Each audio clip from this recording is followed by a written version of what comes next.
नमस्कार बच्चों, आज की हिंदी पाठशाला में हम करेंगे कर्मधारय समास और बहुव्रीहि समास में अंतर तथा द्विगु समास और बहुव्रीहि समास में अंतर। क्योंकि बच्चों कर्मधारय और बहुव्रीहि में जो समस्त पद होता है वो कई बार ऐसा लगता है कि ये कर्मधारय समास भी हो सकता है या बहुव्रीहि भी, लेकिन जब हम उसका विग्रह करते हैं तो उसमें पर्याप्त अंतर नज़र आता है। ठीक इसी प्रकार द्विगु समास और बहुव्रीहि समास में बात है, तो इन दोनों में विग्रह में क्या अंतर है वो आज हम इस वीडियो में देखेंगे। और साथ ही परीक्षा में सही विकल्प यानी आपको समास से संबंधित जो एक प्रश्न दिया जाएगा उसमें 3 या 4 विकल्प होंगे। विकल्प बच्चों यानी ऑप्शन, तो उसमें हम सही ऑप्शन सही विकल्प का चुनाव कैसे करें ये तरीका भी आपको आज इस वीडियो में बताया जाएगा। तो सबसे पहले हम देखते हैं बहुव्रीहि समास और कर्मधारय समास में क्या अंतर होता है।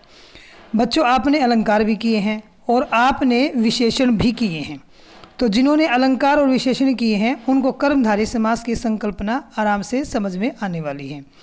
कर्मधारय समास में दोनों पदों में विशेषण और विशेष्य का संबंध होता है।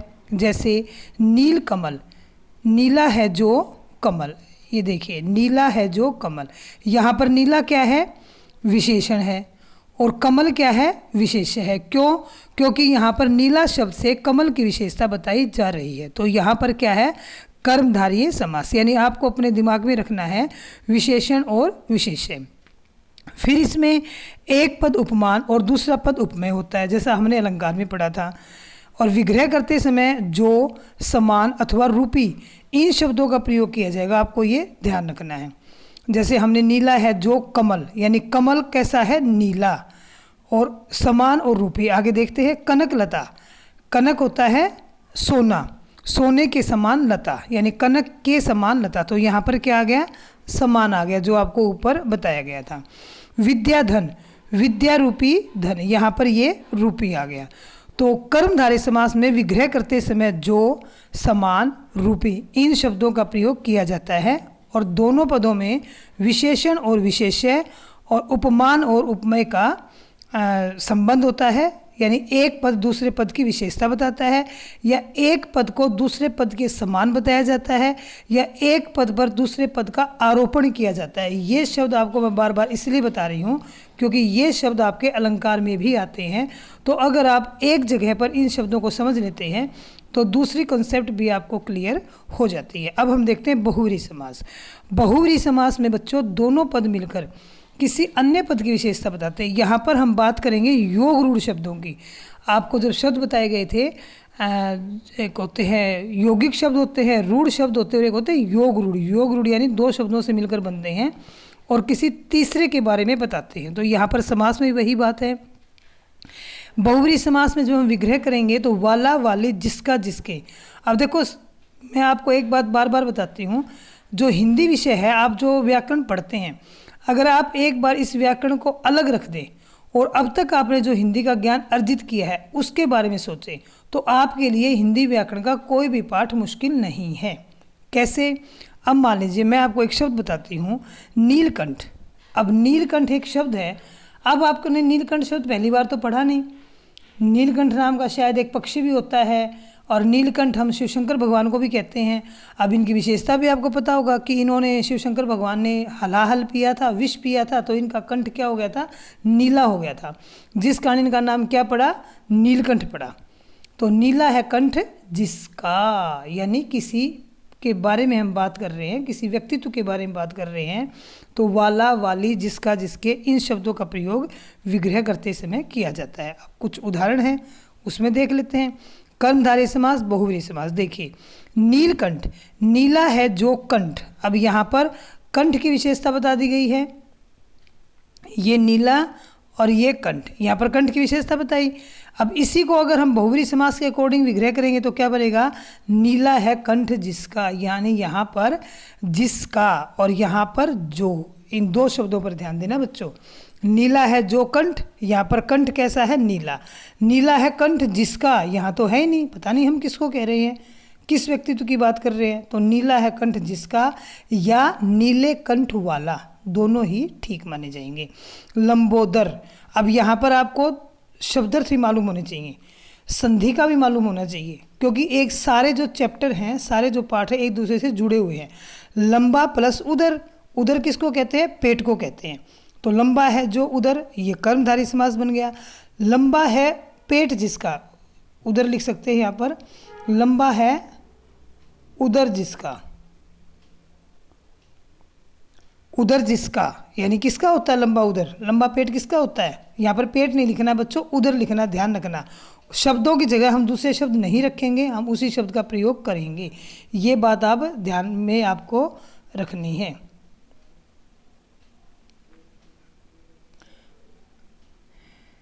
तो लंबा है उदर जिसका, गणेश जी, तो यहाँ पर बहुव्रीहि समास है।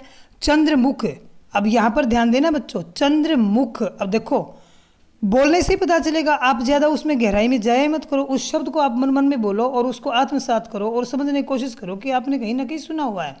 चंद्र भी आपने सुना हुआ है, मुख हम सबका है ही, चंद्र यानी चांद, तो चंद्र के समान मुख, ये कर्मधारय समास हो गया।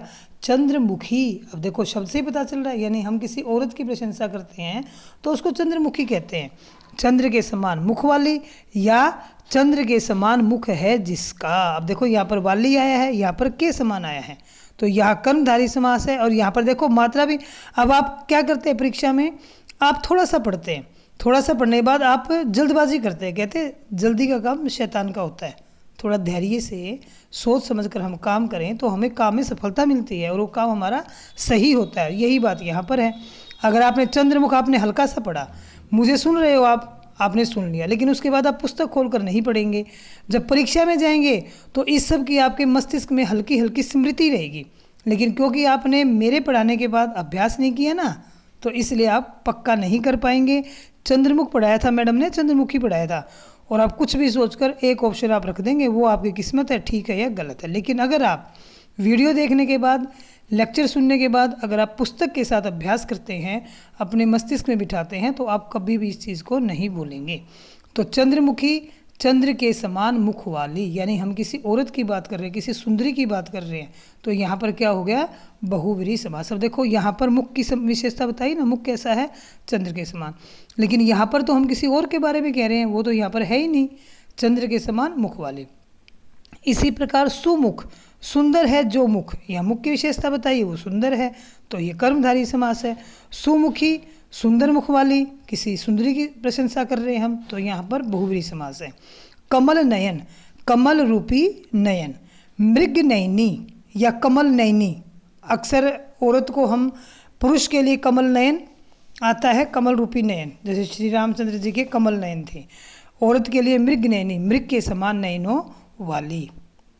तो आगे देखते हैं अब द्विगु और बहुव्रीहि समास में अंतर। द्विगु समास में बच्चों क्या बताया था? द्वि, देखो आप द्वि का मतलब संस्कृत अगर आपने पढ़ी है तो द्वि का मतलब क्या होता है? दो। द्वि का मतलब क्या होता है? दो होता है। द्विगु, अब दो क्या है? एक संख्या है, तो जिसमें संख्यावाची पद होगा बच्चों आप वो द्विगु समास समझ लेना। जहाँ पर आपको संख्या नजर आएंगी, एक, द्वि, त्रि, चतुर, पंच, षट, सप्त, अक्सर ये आपको संस्कृत में मिलेंगे, ये भी ध्यान रखना। जैसे सप्त ऋषि, तो सप्त ऋषि भाई आपको पता है 7 ऋषि, अब संख्यावाची आ गया तो संख्यावाची करते आपका दिमाग जाएगा द्विगु समास है। लेकिन थोड़ा रुको, कई बार संख्यावाची पद होने के बाद भी वो किसी अन्य की ओर संकेत करता है। मैंने कहा कई बार, अधिकतर तो वो संख्यावाची है तो द्विगु बनेगा, लेकिन कई बार एक पद संख्यावाची होने के बाद भी किसी अन्य की तरफ संकेत करता है तो वो क्या बन जाएगा? बहुव्रीहि। उदाहरण से देखते हैं, जिस समास में एक पद संख्यावाची विशेषण का कार्य करे और दूसरे पद की विशेषता बताई। और विग्रह करते समय ध्यान रखना बच्चों, विग्रह करते समय समूह या समाहार शब्दों का प्रयोग किया जाता है। उदाहरण देख लीजिए, त्रिनेत्र, अब त्रि 3, नेत्रों का समाहार, तो ये बन गया आपका द्विगु समास। बहुव्रीहि समास में क्या होता है? जब दोनों पद, बहुव्रीहि समास की खास पहचान है, दोनों पद मिलकर तीसरे की ओर संकेत करेंगे। तो यहाँ भी दोनों पद मिलकर किसी अन्य पद की विशेषता बताएंगे, लेकिन उनमें एक पद संख्यावाची होगा, तो वहाँ पर क्या होगा? बहुव्रीहि समास। यानी बहुव्रीहि समास की डेफिनेशन अगर आप अपने मस्तिष्क में बिठा लेते हैं अच्छे से, तो आप समास गलत नहीं करेंगे। तो बहुव्रीहि समास की क्या है कि दोनों पद मिलकर तीसरे की ओर संकेत करेंगे। अब चाहे उसमें उपमान उपमेय है या फिर उसमें संख्यावाची है, आपको बहुव्रीहि समास के संबंध में एक धारणा बिठानी है कि दोनों पद मिलकर या समस्त पद मिलकर तीसरे पद की ओर संकेत करेंगे, तीसरे पद की विशेषता बताएंगे। अब त्रिनेत्र, तीन नेत्रों वाला या तीन नेत्र हैं जिसके, अब वही बहुव्रीहि समास की क्या पहचान बताई थी, वाला, वाले, वाली, जिसका, जिसके, जिसकी। तो ये क्या हो गया आपका बहुव्रीहि समास हो गया। अब परीक्षा में कैसे करना, इस पर ध्यान देना बच्चों। मान लीजिए आपको परीक्षा में दिया गया त्रिनेत्र का विग्रह और समास का सही विकल्प चुने। एक शब्द आया है विकल्प। अब क्योंकि हमारे देश में इंग्लिश शब्द ज़्यादा चल रही है तो शुद्ध हिंदी का चलन खत्म तो खैर नहीं हो रहा, लेकिन लोग अपना नहीं रहे हैं। तो विकल्प का जो शब्द होता है वो होता है ऑप्शन। ऑप्शन, ठीक है। तो सही विकल्प चुने। तीन पे परीक्षा में आया है त्रिनेत्र का विग्रह और समास। अब देखिए आप ध्यान देना, तीन नेत्रों का समूह। अब आप क्या जल्दबाजी करेंगे, तीन नेत्रों का समूह, ओहो यही बताया था मैम ने। अब क्या करेंगे, इसको टिक कर देंगे। लो जी, आपने टिक कर दिया और आपका गलत हो गया। क्यों? क्योंकि आपने आगे तो पढ़ा ही नहीं। समूह आ गया, वहाँ तो बहुव्रीहि लिख रखा है, तो ये तो गलत हो गया। दूसरा देखते हैं, पहले आप जल्दबाजी ना करें टिक लगाने की, पहले आप उसका विश्लेषण करना सीखें कि ये गलत है, पक्का गलत मान लें उसको और उसको मन ही मन में गलत कर दे कि पहला तो है ही नहीं। दूसरा देखते हैं, तीन नेत्र हैं जिसके। अब देखो यहाँ जिसके आ गया, लेकिन आगे क्या आ गया, द्विगु आ गया।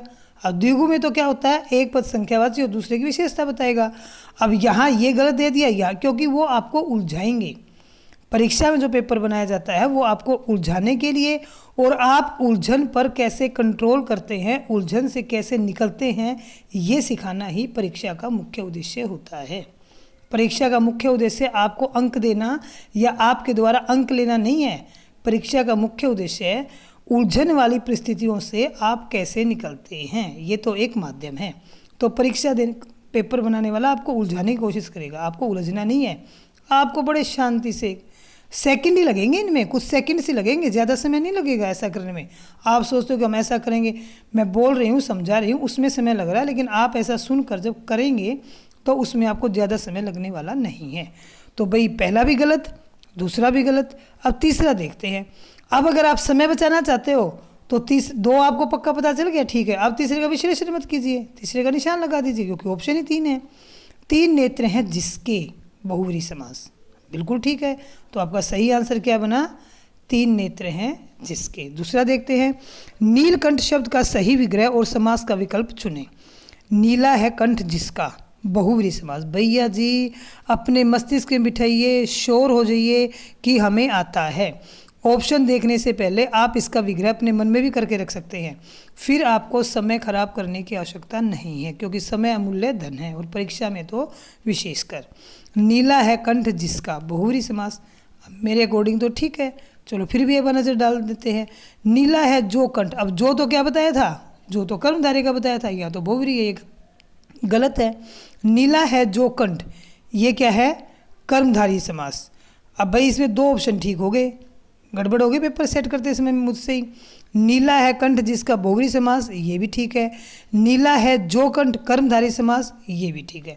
अब परीक्षा में आपको ऐसा नहीं मिलेगा, और अगर ऐसा मिल भी गया तो जब दोबारा पेपर परीक्षक जो होता है वो देखता है तो इसमें वो क्या देता है, कृपांक कहते हैं उसे। क्या कहते हैं, कृपांक। तो ऐसी परिस्थितियों में या तो दोनों पर ऐसा भी हो सकता है कि दो ऑप्शन आप अगर टिक करते हैं तो वो एक्सेप्ट करता है गूगल फॉर्म, तो ये भी ठीक माना जाएगा। तो आप दोनों पे ठीक लगा दीजिए। एक बार फिर पढ़ लीजिए ध्यान से। नीला है कंठ जिसका, बहुव्रीहि समास, बिल्कुल ठीक है।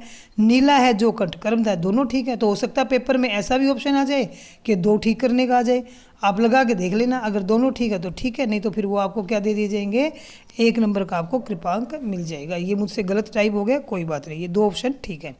तो बच्चों आपने समझ लिया।